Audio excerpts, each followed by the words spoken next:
पहलवान, actor, director और राजनेता रहे दारा सिंह की आज 11वीं पुण्यतिथि है। ये भारत के पहले इंटरनेशनल रेसलर थे जिनके नाम कई बड़े रिकॉर्ड हैं।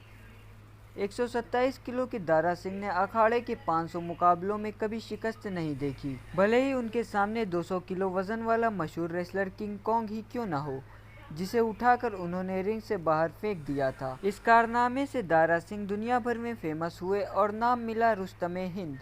अखाड़े में जितना खूंखार और ताकतवर दिखते थे, उतना ही कोमल और मस्त मौला था इनका असल किरदार। शुरुआत में तो एक्ट्रेसेस उनके साथ काम करने से भी डरती थी, लेकिन जब यही दारा सिंह हनुमान बने तो लोगों ने उनकी पूजा तक की। सेट पर 2 आदमी इन्होंने सिर्फ काजू बादाम खिलाने के लिए हायर किए हुए थे।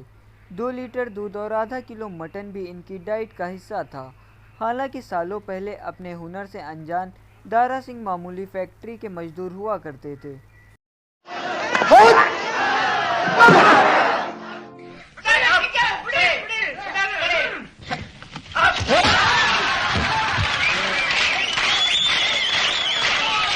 दारा सिंह का जन्म 19 नवंबर 1928 को पंजाब के धर्मूचक गांव के सिख परिवार में हुआ। उन्हें जन्म के समय दीदार सिंह रंधावा नाम दिया गया था।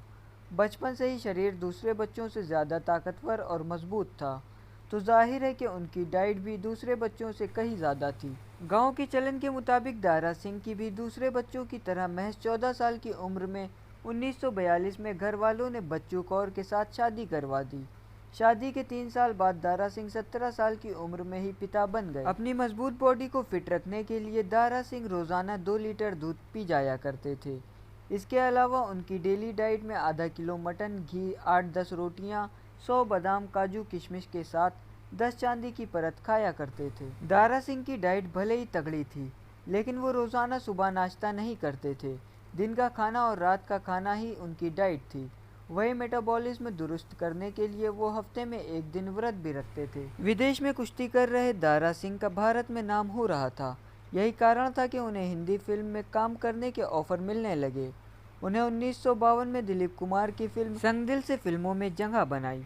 हालांकि इस फिल्म में उन्हें एक स्टंट एक्टर का काम दिया गया था। फिल्मों के सेट पर अपनी हेल्थ पर ध्यान देने के लिए दारा सिंह ने 2 आदमी रखे हुए थे, जो उनके साथ साथ काजू बादाम के डब्बे लेकर चलते थे।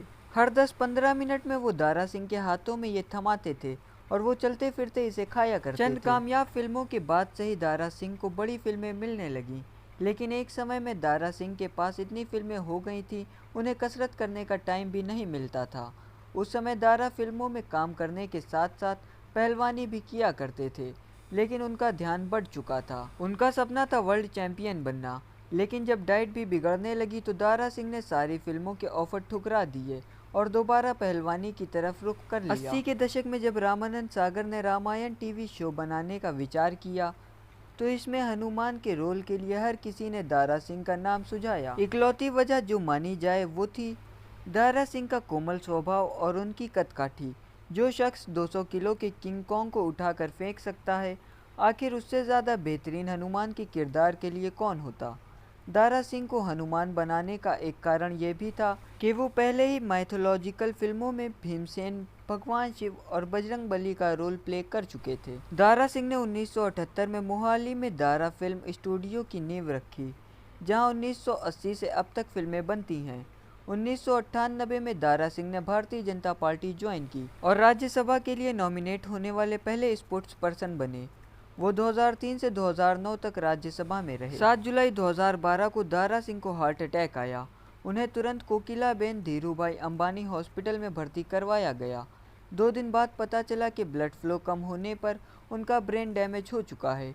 11 जुलाई 2012 को डॉक्टर्स ने ये कहकर उन्हें घर भेज दिया कि अब उनका बचना मुमकिन नहीं है।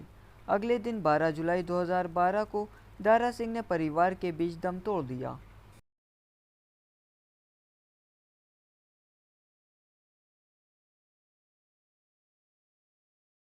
मेरी उम्र में एक ही झलक में पता चल जाता है कि लड़का लड़की के बीच क्या चल रहा है।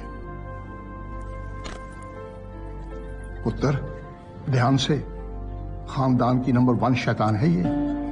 हम लोगों को बहुत तंग किया, तुम्हें भी नहीं बख्शेगी।